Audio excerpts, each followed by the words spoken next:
Entonces, como les decía, yo sé que es agotador, ya estamos en la última etapa y en su caso, pues entiendo que también están con sus proyectos. Que por cierto, me gustaría saber cómo les está yendo. A ver, voy a preguntar a personas de las que yo no soy su tutor. Alex, ¿en qué parte estás de tu proyecto? Solo dime la parte, no es necesario detalles. Dice, sigo en la propuesta, le dice. Sigo tarde, me he puesto a hacer el proyecto y estoy en eso, le dice. Ya, bueno, es importante. Si ya están en la propuesta, quiere decir de que ya van a sí o sí concluir este año y eso es bueno. Sí, Daniel, ¿cómo estamos con el proyecto? Licen, ¿Cómo estamos con el proyecto? le cuento que no voy a defender Licen este año, yo creo que el otro año más. Ah, ya, has postergado tu defensa. Sí, Ya, bueno, está bien. Entonces, son razones que se deben respetar y además, bueno, cada uno tiene una situación personal, ¿no? Y bueno, pero no lo dejes, Daniel, no te descuides porque sabes que cuando pasa el tiempo es más complicado, nos olvidamos y estamos entre ida y vuelta y después vemos que los años pasan rápido. Te lo digo por experiencia, yo perdí 2 años entre la titulación de mi técnico superior por no haber aprovechado dar mi examen, ¿no? Eso que ustedes tienen el beneficio de hacerlo en el mismo año, yo tenía que esperar sí o sí por lo menos 6 meses a un año para poder rendir mi examen. Entonces, los que están aprovechando ahora, qué bien, porque después se hace más complicado, de verdad les digo, a menos de que estés en el área, ¿no? Pero bueno, a ver quién más. Marcos, ¿cómo te está yendo con tu proyecto?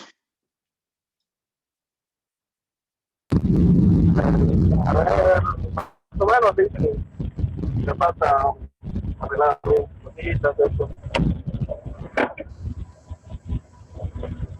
¿Estás igual en la Estoy en la propuesta, propuesta igual. Marcos? Estoy en la propuesta, casi además estoy en el 50%.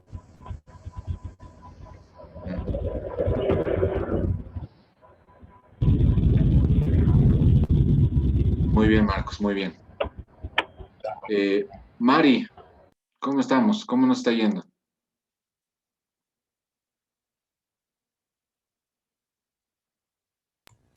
Dicen buenas tardes. ¿Cómo estás, Mari? Buenas tardes. Bien, dicen gracias. ¿Cómo te está yendo con tu proyecto? Con el proyecto dicen mal. ¿Qué? ¿Qué ha pasado? Eh, no terminé. No terminé. ¿No terminaste Se qué? ¿El me perfil? arruinó la máquina y perdí y después ya tuve que volver a rehacer y ya con retraso. Sí, consideren que muchas veces el tema de la máquina nos pasa a todos. Y es importante que con la cuenta de Gmail que tienen, o si no tienen, créanlo, guarden sus documentos en su Drive para que así no tengan este problema, ¿no? ¿De dónde está mi documento? He perdido mi compu, he perdido toda mi documentación, porque pasa, ¿no? Y hasta estar manejando en ¿cómo se dice? En pendrive. Es jodido también. Ay, no había ni pendrive. No me han Sí, sí. devuelto y estaba ahí haciendo y nomás, ¿a poco y no encendió más? No lo había, o sea, no lo tenía una copia ni en WhatsApp, nada. Qué macana, porque, bueno, si hubieses utilizado Drive, hubieses garantizado tu información. Sí, Los que todavía están trabajando, háganlo. está bien, dice. Muy bien, Sí, Mari. Entonces, me entonces falta un poco todavía. hay que seguir trabajando. Esto es pesado, pero es importante que trabajen y no se descuiden. Raquel, Que dicen gracias. Buenas tardes, dice ¿cómo estás, Raquel? ¿Cómo te está yendo con tu proyecto? en el capítulo propuesta, le dice. Sí, sí, está bien, está bien. Está en un buen avance, está en un buen avance y prevean por lo menos de terminar la siguiente semana, sí o sí, para que haya un buen tiempo y resolver las observaciones. Bueno, primero que su tutor pueda observar y a partir de esas observaciones ir ajustando su propuesta para que ya lo puedan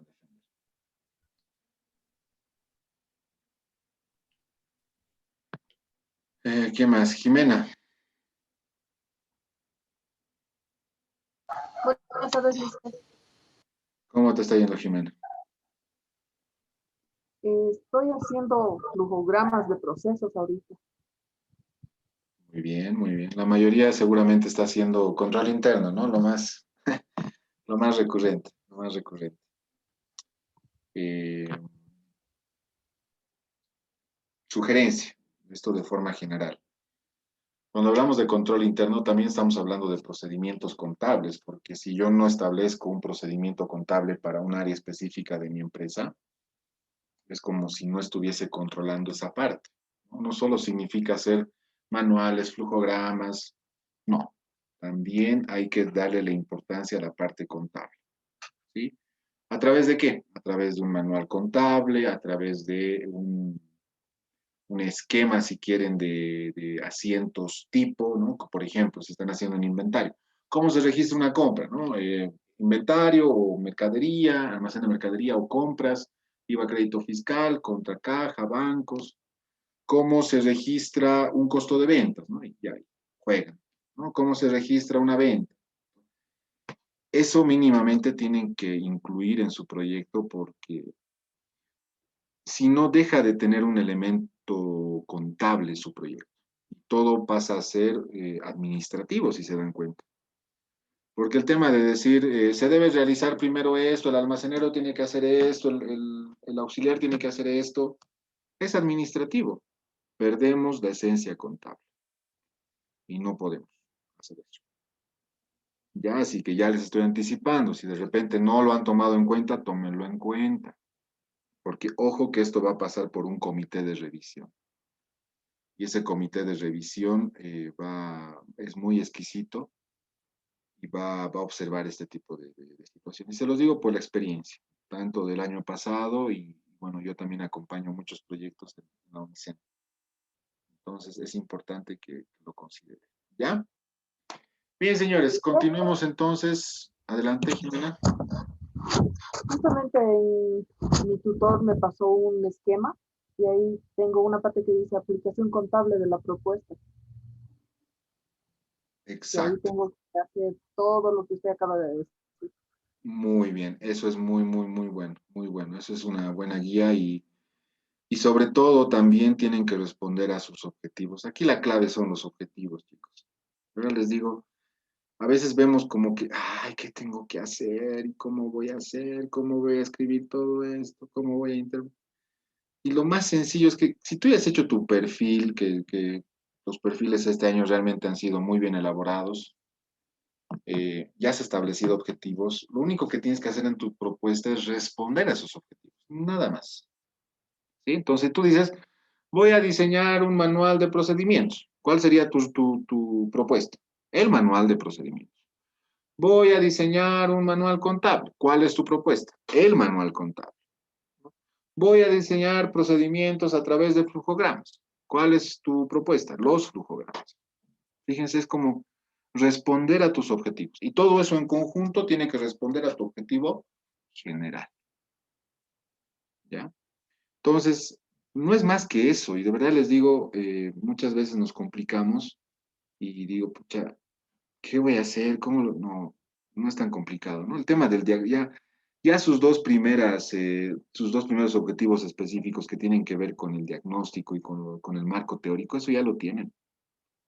Sí, ya han avanzado en eso y lo único que tienen que hacer son sus objetivos resolutivos, ¿no?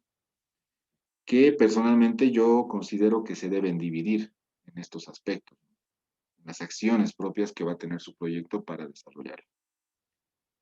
Y con eso están hechos. Y eso es lo que tienen que defender. Lo que tienen que defender es decir, a ver, este es el problema, surge aquí, es por esto, y a través de eso se ha establecido estos objetivos. ¿Cómo hemos respuesto estos objetivos? De esta manera, ¿no? Leyendo, perdón, la parte del marco teórico, o sea, marco teórico definido, haciendo un diagnóstico y proponiendo soluciones a través de estos objetivos resolutivos. Nada más. Pare de contar. Sí, entonces no lo vean tan pesado y tampoco intenten inventarse, tampoco intenten, no sé, muchas veces cuando hacemos una tesis tratamos de buscarle 1000 vueltas al asunto y no decimos nada, ¿no? Perdemos tiempo. Entonces traten de no rebuscar cosas que de repente no son necesarias. Sí sean objetivos en ese sentido para poder establecer bien sus respuestas.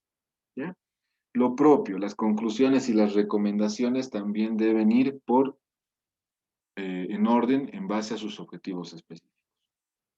¿No? ¿Y qué concluís? Que para poder realizar este trabajo, lo primero que se ha hecho es poder tener o contar con un marco teórico establecido, definido. ¿No? Segunda conclusión o segundo párrafo de la conclusión, ¿no? Que a través del diagnóstico se ha podido identificar estos problemas, ¿no? Y que para poder solucionar esto, pues se ha hecho esto. Entonces, las recomendaciones en el mismo sentido, entonces tienen que tratar de ver de esa forma. ¿Ya? Yo les prometo que si lo ven así de sencillo, ustedes mismos al momento de escribir, de desarrollar su propuesta, lo van a ver más fácil, ¿no? Y no van a intentar decir, ay, no, necesito un modelo para avanzar, no sé cómo voy a hacer esta parte. No es necesario. Ya, de verdad, chicos, les deseo lo mejor en esta última etapa porque hace un año muy, muy jodido, muy feo, y creo que todos hemos pasado por cosas diferentes, unos más que otros, obviamente, y creo que nos merecemos un poco el descanso de fin de año e irnos con esa tranquilidad de decir ya, meta cumplida, ¿no? Y ustedes sobre todo que están en esta etapa final, una etapa final que les va a abrir un abanico de opciones que tienen que aprovechar, ¿sí? Porque fíjense, este mundo está cada vez peor y nuestro país ni qué decir, y necesitamos llenarnos de herramientas para hacer frente a todo esto, ¿no? Muchas veces las personas, si se dan cuenta, pecamos por ignorantes, ¿no? Y la ignorancia no es un adjetivo calificativo, es un término de decir, oye, desconoces esto, ¿no? Entonces, es falta de conocimiento en realidad. Y que para eso, pues hay que estar preparados, hay que seguir, hay que actualizarse, hay que leer, hay que estar siempre tratando de mejorar cada día. ¿Ya? Bien, señores, sigamos, continuemos con esto. Entonces ya saben para qué sirve el anexo 3, básicamente es eso, ¿no? Acá, si se fijan, tienen subtotal 1, subtotal 2, total, subtotal 1 más subtotal 2, índice de proporcionalidad, aquí ya te da la fórmula, ¿no? Subtotal 1 entre el total, ¿sí? Entonces agarras la fórmula subtotal 1 entre total. Y crédito fiscal según el libro de compras, ¿no? Para determinar sobre esto, el crédito fiscal proporcional y el crédito fiscal proporcional declarado en el formulario 200. Nuevamente tenemos si corresponde las diferencias. ¿Sí? Si hay diferencias, debemos detallarlas en este pequeño cuadro. ¿Ya? El anexo 4 es sencillo, tiene que ver con la información relacionada con el impuesto a las transacciones, donde básicamente replicas el mismo dato. Por lo general, esta es la columna que más interesa, y estas dos. ¿Sí? Básicamente aquí vuelves a declarar tus ingresos, pero al 100%, y esto proviene del anexo 1, ¿no? Directo. Lo puedes relacionar con una fórmula, ¿sí? Con este ingreso declarado en el formulario 200, ya tienes para tu formulario 400 Y lo único que tienes que hacer es comparar con el importe que has declarado en tu formulario 400. Entonces agarras todos tus formularios 400 y vas copiando, ¿no? Mes 1, mes 2, mes 3, mes 4, mes 5. Y acá debería darte diferencia 0. ¿No? Este total básicamente es una fórmula que suma A menos B más C. ¿No? Acá, ¿cuándo existen ingresos no grabados por IT? ¿No? Por ejemplo, si yo soy una unidad educativa, ¿y será que mi factura las facturas que emito por servicios educativos generan IT?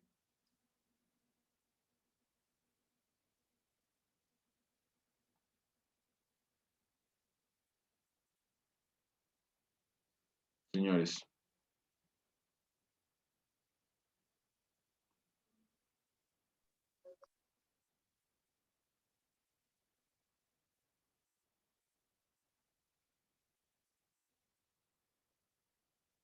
Señores, ¿los servicios educativos están exentos o no del IT? ¿Qué dicen?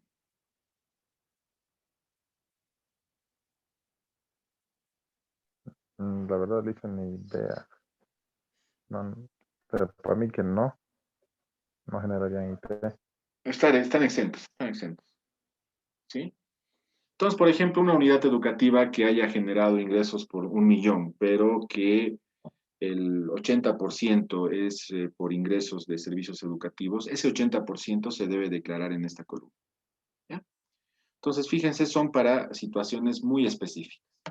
Muy, muy, muy específicas. Ya, después tenemos que detallar acá justamente los conceptos e importes de los ingresos no grabados, ¿sí? Y las diferencias si corresponden, ¿no? Normalmente en los conceptos se deben llenar cosas muy, muy, muy resumidas, ¿no? Por ejemplo, acá servicios educativos, tal, ¿no? Eso. El anexo 5 básicamente nos permite hacer un seguimiento a la compensación del IT con el IUE. Sabemos que el IUE es un pago a cuenta del IT, ¿sí o no? Licenciado. Entonces, en ese sentido, nosotros debemos verificar que se haya cumplido correctamente este procedimiento. Y para eso tenemos este querido anexo 5. Es muy importante el anexo 5 porque nos permite verificar que hayamos compensado correctamente el impuesto. Ahora, ejemplo, ¿qué pasa cuando, a ver, supongamos que estamos en un tiempo normal, ¿sí? No hay pandemia, nada, ¿ya? Sobre todo por el tema de las ampliaciones que ha habido este año. Han sido muy, muy complicadas de llevar a cabo. A ver, tengo abril, tengo todavía para compensar con mi IUE de la gestión anterior, ¿sí? Termina abril y resulta de que no termino de compensar ese IUE. ¿Qué pasa cuando yo no termino de compensar ese IUE? ¿Sigo compensando hasta que se termine o hay límites?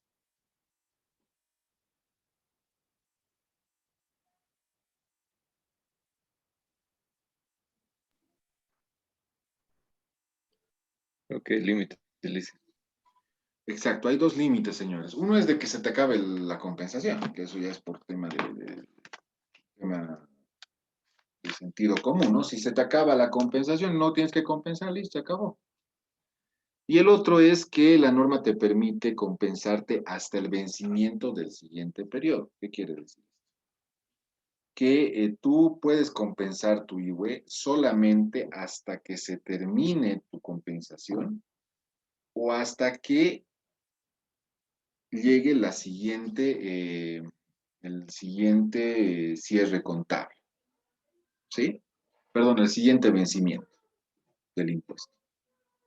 Entonces sabemos nosotros que para una empresa comercial el IUE, ¿cuándo termina? ¿Cuándo se debería pagar?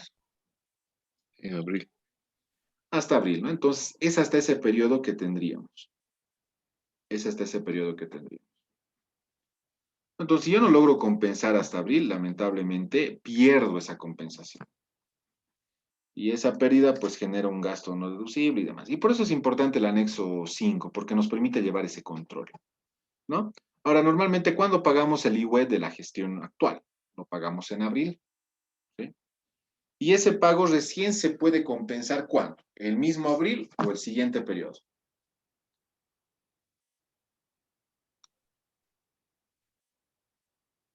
El siguiente periodo, dice. Exacto, siguiente periodo siempre.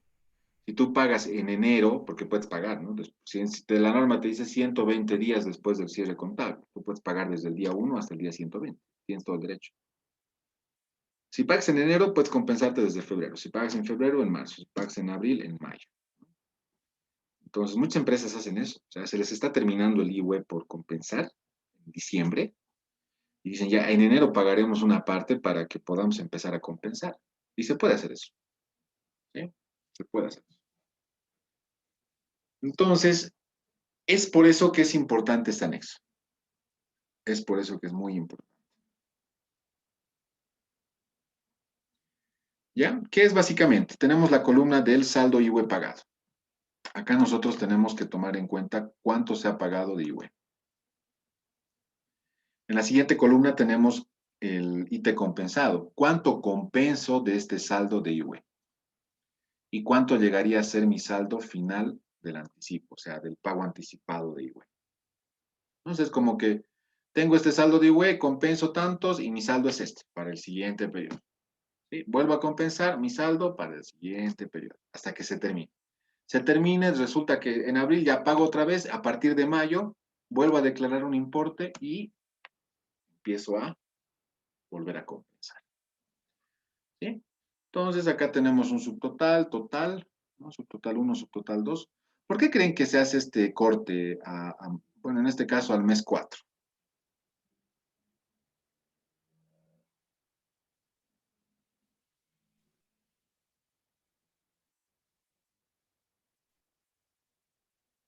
Es para las empresas comerciales, Lice. No, porque también puede servir para una industrial. Por eso es que aparece mes 1, mes 2, mes 3, mes 4. O sea, no.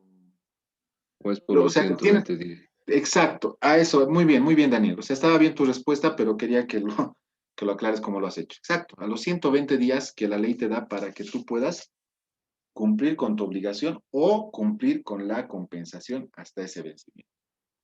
Entonces, por eso que el formulario ya está diseñado y divide esa línea de tiempo y dice, a ver, hasta acá, ojo, cuidado, hasta el cuarto mes, tienes que tener mucho cuidado, porque puede ser que te va a sobrar un IVA por compensar, o puede ser que sea el último mes en el que compenses, ¿no?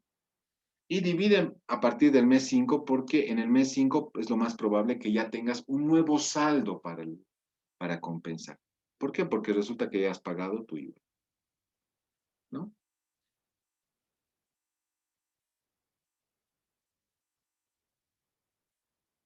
¿Ya? Después acá tenemos una serie de conciliaciones que tienen que ver con cuánto llegaría a ser tu saldo de IVA por compensar total. Y esto para comparar, por ejemplo, el saldo de IVA por compensar de tu estado financiero. Te sirve para eso, ¿no? Y tienes saldo de IVA por compensar al cierre de la gestión según formulario número 400, mes 12, columna C. Menos el IVA registrado en gastos según los estados financieros de la gestión anterior, más el IVA estimado para la presente gestión, menos el importe del IVA de la presente gestión registrado en gastos. Entonces, te da todos esos elementos para que tú puedas llegar a un saldo definitivo de IVA por compensar. ¿Ya? Eso es lo interesante de este. Es muy bonito llenar es bien facilito además. Bien facilito. ¿Sí? Creo que la siguiente semana, como tenemos un sábado más, voy a preparar una pequeña práctica. ¿Ya? Lo vamos a resolver acá juntos. Para que ya sé qué vamos a hacer. Yo tengo datos y vamos a ir llenándolo en línea. Tengo mi sistema contable. Lo vamos a ir llenando en línea para que vean que no es muy difícil. ¿Les parece? Así como para que vean cómo se llena, de dónde voy a llevar los datos y demás. ¿Ya? Eso lo vamos a hacer en la siguiente clase. Con eso concluimos todo nuestro contenido y nos veríamos directamente para el día del examen. ¿Ya? Pero hasta eso tenemos que ver lo que nos falta. Bien, anexo 5 ya hemos visto, sabemos para qué sirve. el anexo 6. El anexo 6, señores, es un anexo que específicamente informa sobre los sueldos y salarios. ¿Pero con qué fin? No con el fin de verificar si paga sueldos o no. ¿Por qué es importante los sueldos para el fisco, para la administración tributaria?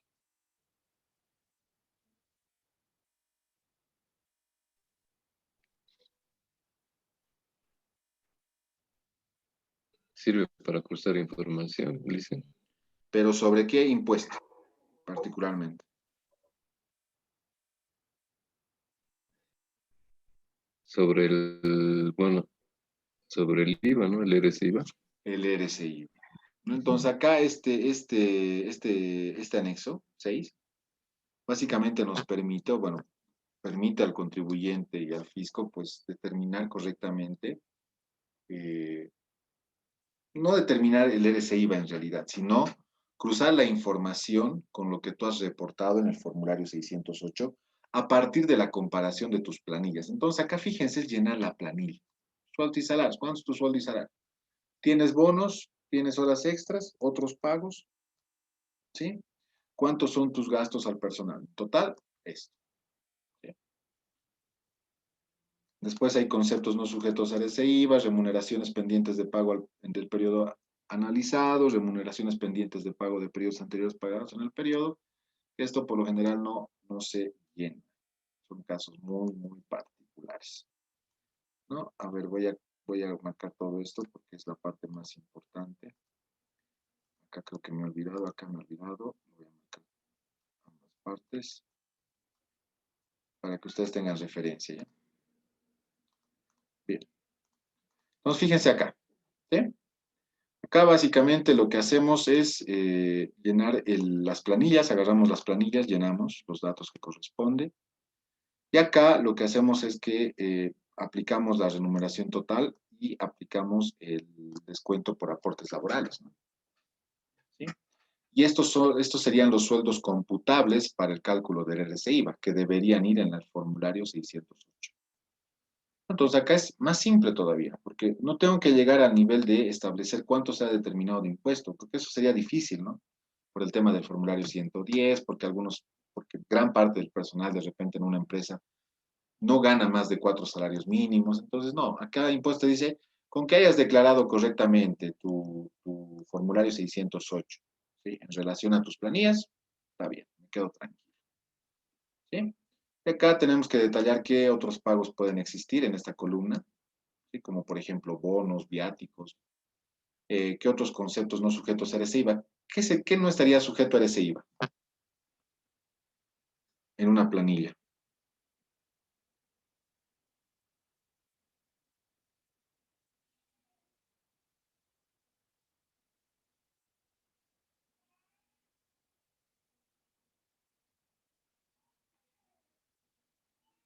Los subsidios, señores, los subsidios.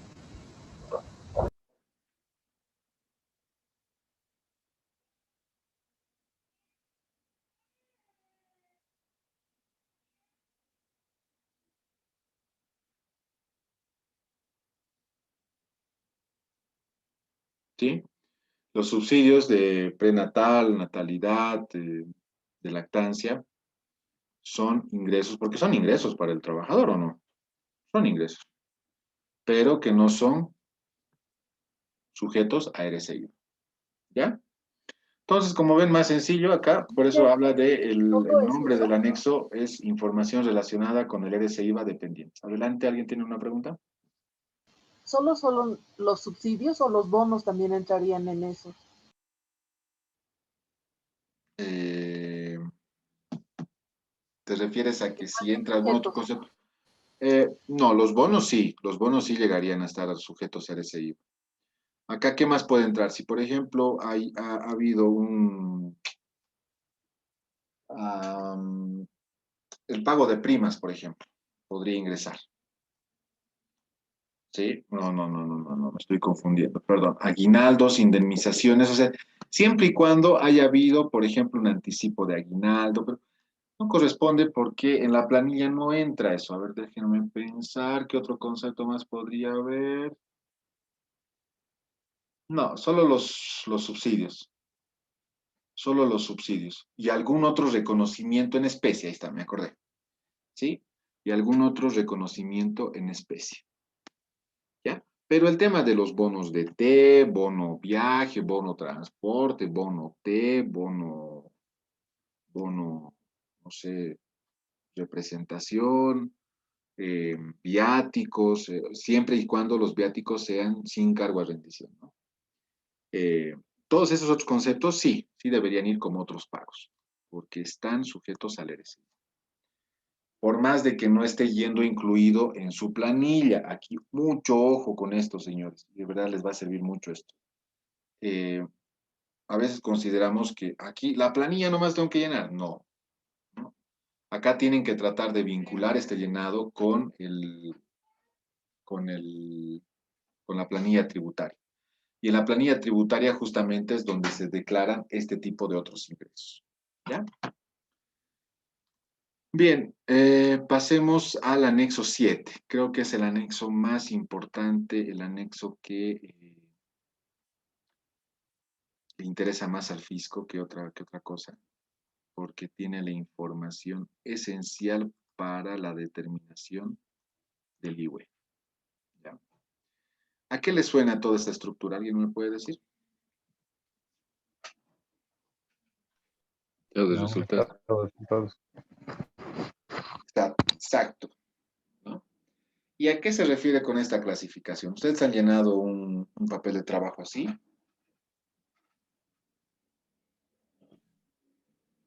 No. No, Luis. ¿De verdad?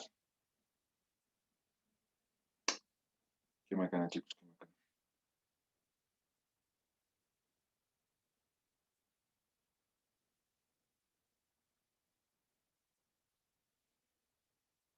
Pero básicamente, para que se comprenda, acá en el anexo 7 lo que hacemos es clasificar nuestros ingresos y nuestros gastos.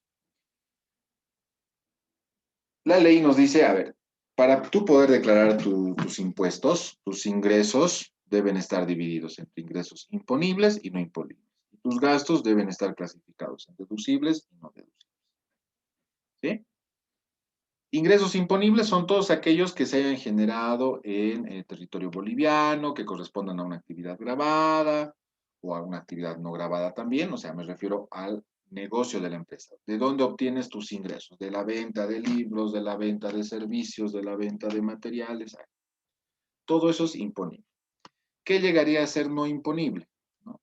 Si yo tuviese una participación en otra empresa del exterior, ¿sí? Y me llega utilidades de esa empresa, entonces ese ingreso para mis estados financieros llegaría a ser no imponible. ¿No? Los excedentes de Comteco, por ejemplo, que es algo muy similar, pero dentro del territorio boliviano. Entonces, esos excedentes que yo voy a cobrar no están sujetos o no son imponibles para el IWE. ¿Qué significa no imponibles? Que no vas a pagar impuesto. ¿Sí?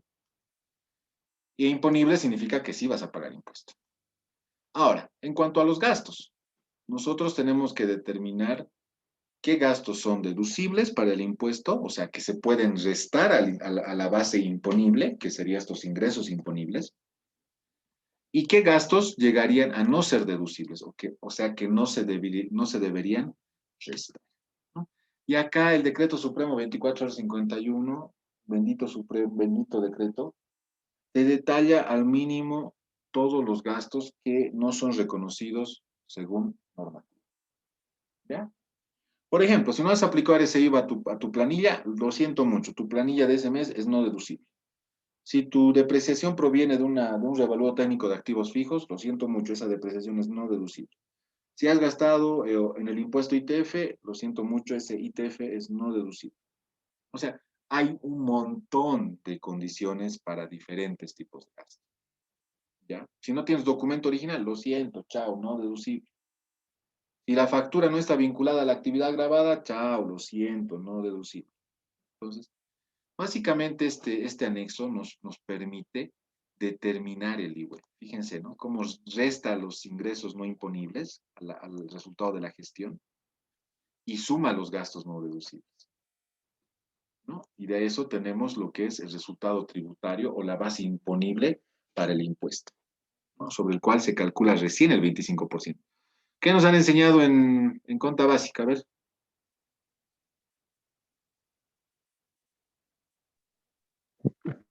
Sobre el resultado operativo, lo hice. Sacar ¿No ve? en el 25%. Directo, ¿no ve? Nos decía, ya, ahora Pero me saquen estoy el dando IVA. cuenta. Sí, ya me Algo acordé. diferente había sido, dice. Sí, era así, era así. No, y es parte, o sea, está bien. Cuando aprendemos a hacer contabilidad, está bien, ya. No hay ningún problema. Yo al final decía, pucha, cuando aprendí todo esto, decía, ¿por qué no me han dicho esto desde el principio, no? Pero claro, entiendo de que no todavía estamos preparados para poder asumir toda esa información, porque estamos empezando.